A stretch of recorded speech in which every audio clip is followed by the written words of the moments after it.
ассалому алайкум бинандаҳои азиз, барномаи тиллиётии ахборро манзури шумо менамоем. соҳиб истиқлолии кишвар барои мардуми шарафманди тоҷикистон рӯйдоди муҳими таърихӣ ва дастоварди бузург аст. дар ин замина барои зиндагии шоиста тамоми имкониятҳо фароҳам шуда, мардум барои амалинамоии ҳадафҳои созандагию бунёдкорӣ гомҳои устувор медиҳанд. истиқлолият арзишест ки ба ормони ҳазорсолаи миллати мо табдил ёфта буд ва гаштҳои таърихии солҳои 90 ин имкониятро барои миллати тамаддунофари тоҷикон фароҳам сохт. аммо имтиҳонҳои баъдина ҳам ҳазор санҷишҳои дигар пешорӯ овард ки қариб ин ормони миллиро ба коми нестӣ мекашид. вале фитрати волои азалӣ ки боло гирифту мардум пешвои худро ёфт, аз ин варта ҳам мо наҷот ёфтем ва расидан ба ваҳдати миллӣ истиқлолияти тоҷикистонро ҳифзу нигоҳ дошт. бо шарофати ин неъмати бузург имрӯз тоҷикистон на танҳо дар роҳи амалисозии ормонҳои миллӣ ба пеш гом ниҳода истодааст, балки ташаббускору пиёдасозандаи тадбирҳоест ки муҳимияти умумии башарӣ дорад. истиқлолият ба рамзи озодӣ, соҳибдавлатӣ ва ватандории мардуми мутамаддини тоҷик табдил ёфтааст. зери ливои мустақилияти миллӣ мардуми мо зери лаб шиёри тоҷикистон ба пеш ба сӯи ояндаи дурахшону аз ин ҳам бештар рушд ёфта раҳ сипоранд. даврони истиқлолият барои мо имкони воқеӣ фароҳам овард ки роҳи имрӯзу ояндаи миллат ва пешрафти минбаъдаи кишвари азизамонро ба сӯи ҷомеаи демократӣ, ҳуқуқбунёд ва дунявӣ интихоб намоем. ин дастоварди муқаддас барои халқи тоҷикистон, ватану ватандорӣ, давлатсозиву давлатдории мустақил, кору пайкориҳои пайгиронаи созандагӣ, азму талошҳои фидокоронаи расидан ба истиқлолияти сиёсӣ, иқтисодӣ ва фарҳангиро омӯзонда, меъёрҳои ҷомеаи шаҳрвандиро таҳким бахшед ва дар як вақт ҳаёти озодонаи ҳар фард ва олитарин дараҷаи бахту саодати воқеии миллатро таъмин намуд. истиқлолият рамзи барҷастаи пойдории давлат, бақои симои миллат, рамзи асолату ҳуввият, ормонҳои таърихӣ, шиносномаи байналмилалӣ ва шарафу эътибори ба ҷаҳони мутамаддин пайвастани кишвари соҳибистиқлоли тоҷикистон мебошад. моро зарур аст ки ба қадри ин ҳама неъмат расему барои боз ҳам рушд ва пешрафти давлати азизамон тоҷикистони соҳибистиқлол талош намоем.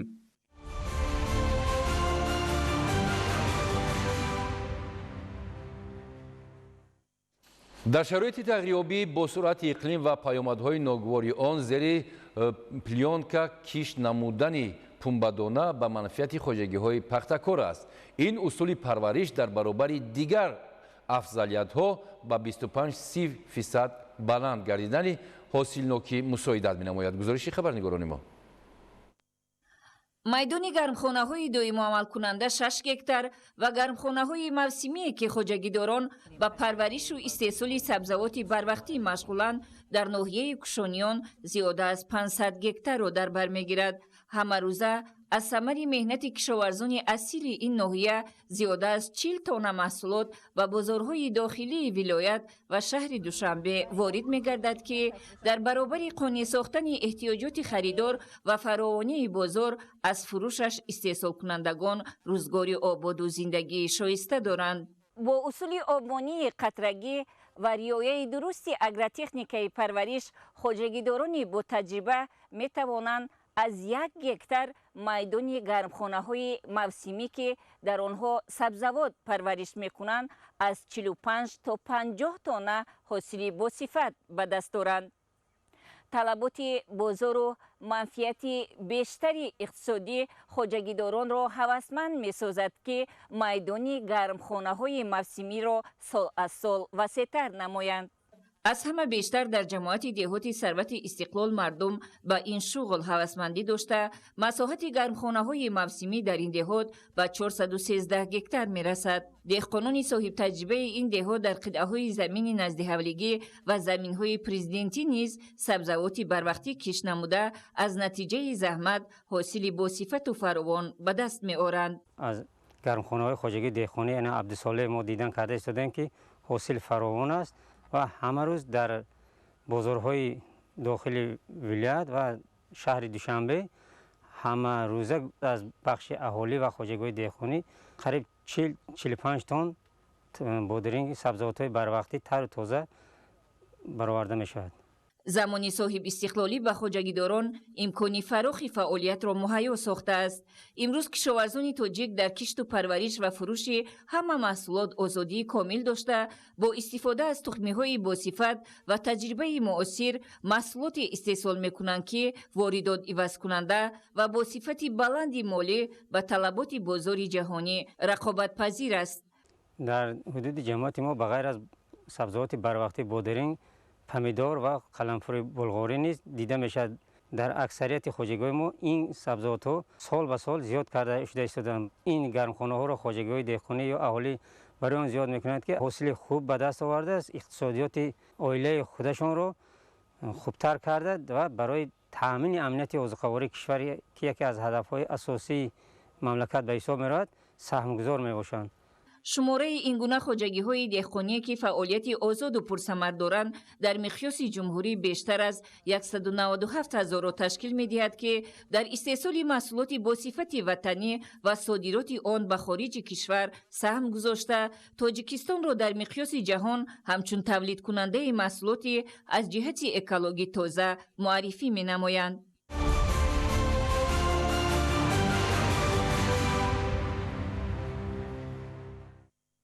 дар мавсими ҷорӣ кишоварзони шаҳри Конибодон нақша доранд, ки дар масоҳати 5690 гектар замин пахта киш намуда, бо риояи ҳамаҷонибаи қоидаҳои агротехникӣ ҳосило, ки ин навъи зироатро баланд бардоранд. гузориши Абдуваҳоби Абдусаттор ва Илёс Бобоҷон. дар шаҳри Конибодон ҳамасола майдони кишту парвариши зироат ва ҳаҷми истеҳсоли маҳсулоти кишоварзӣ зиёд карда мешавад. ин ҳам дар ҳолест, ки бар асари гармшавии иқлим ва оқибатҳои ногувори он, хушксоливу камобии солҳои охир мардуми сайёра ба мушкилоти ҷиддии таъминот бо маводи ғизоӣ дучор гардидааст.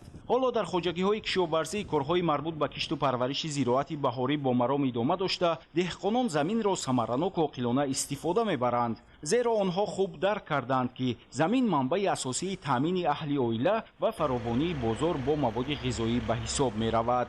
кишоварзони шаҳри Конибодон ҳамасола дар баробари зироати ғалладонагӣ, сабзавот ва полезӣ масоҳати кишти пахтаро зиёд менамоянд ва дар натиҷаи риояи қоидаҳои агротехникӣ, аз ҷумла коркарди ҳамаҷонибаи замин, тариқи техникаю механизми зарурӣ, саривақт таъмин намудани ин навъи зироат бо обу ғизо ва иҷрои дигар тадбирҳои муҳим ҳосили дилхоҳ ба даст меоранд. дар хоҷагиҳои кишоварзӣ, ки нақшаи кишти пахта 5690 гектар муайян гардидааст, то имрӯз 70% иҷро шуда, деҳқонон бо истифода аз вазъи мусоиди обу ҳаво ҳамарӯза дар майдони бештар аз 200 гектар пахта кишт мекунанд.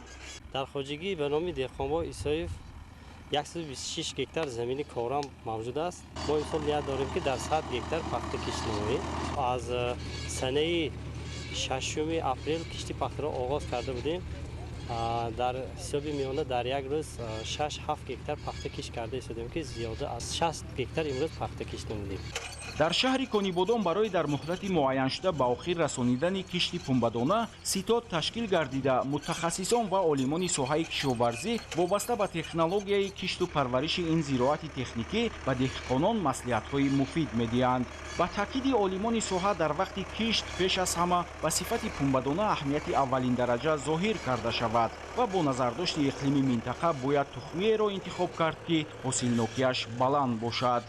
яке аз омилҳои баланд бардоштани ҳосили ин пахта умуман дигар зироатҳо, ин сари вақт ва босифат гузарондани кишт мебошад. дар ҷамоати Патар бисёр мардуми меҳнаткаш ҳастанд.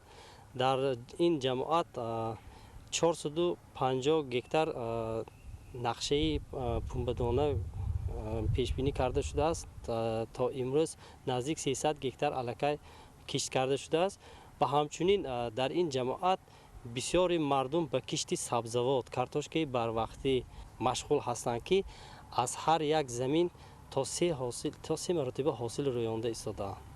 то имрӯз кишоварзони шаҳри Конибодон дар масоҳати 860 гектар ғаллаи баҳорӣ, 127 гектар картошка, бештар аз 60 гектар сабзавот ва наздики 300 гектар полезӣ кишт намуданд ва азм доранд, ки бо истифодаи самараноку оқилонаи замин, ҷорӣ намудани роҳу усулҳои нави парвариш, ҳосилнокии тамоми намуди зироат баланд ва ҳаҷми истеҳсоли маҳсулоти кишоварзӣ зиёд карда шавад. Абдуваҳоби Абдусаттор, Илёс Бобоҷон, шаҳри Конибодон, ахбор.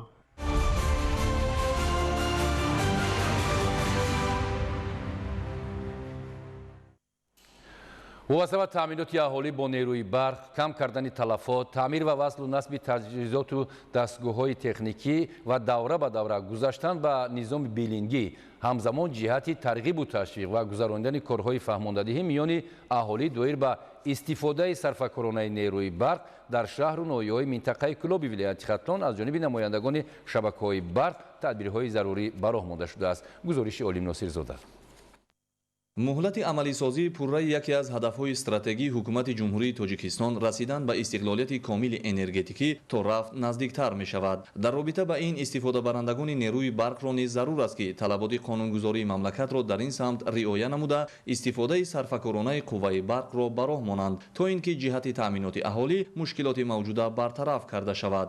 یادآور می‌گردیم که 2 اپریل سال جاری مجلس نمایندگان مجلس عالی جمهوری تاجیکستان لایحه قانون جمهوری تاجیکستان درباره وارد نمودن الوهه‌ها به کدکس جنایتی جمهوری تاجیکستان و لایحه قانون جمهوری تاجیکستان درباره وارد نمودن تغییر به کدکس حقوق ویرانکنی مأموری جمهوری تاجیکستان را که با مقصد پرزور نمودن جوابگری شخصان واقعی، منصبدار و حقوقی برای استفاده غیرقانونی نیروی برق تهیه گردیده‌اند قبول نمود. در اساس تغییر و الوهه‌های وارد شده من بعد برای استفاده غیرقانونی نیروی برق و نپرداختن مبلغ آن جوابگری پرزور کرده شده است. از جمله جوابگری جنایتی تا محروم نمودن از آزادی به مهلت تا 10 سال مقرر گردیده است. در همین زمینه فیلیال جمعیت سهامی کشاده شبکه‌های تقسیمات برق در شهر کلاب نیز تدبیرهای ضروری را راه‌اندازی نموده در این سمت کارهای علاوگی جریان دارند. تلفات نیروی برق در فیلیال شبکه‌های تقسیمات برق در 3 ماه سال جاری نسبت به همین دوره سال 2024 3.2% کم کرده شد، یعنی که از 36 از 8 به 33 از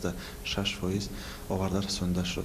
در شهر ناحیه‌های منطقه کلاب در 3 ماه سال جاری 604 عدد سندهای حساب باربرکنی و قاعده ویرانکنی نسبت استفاده برندگان نیروی برق آشکار کرده شد و سندهای دخلدار ترتیب داده شدند.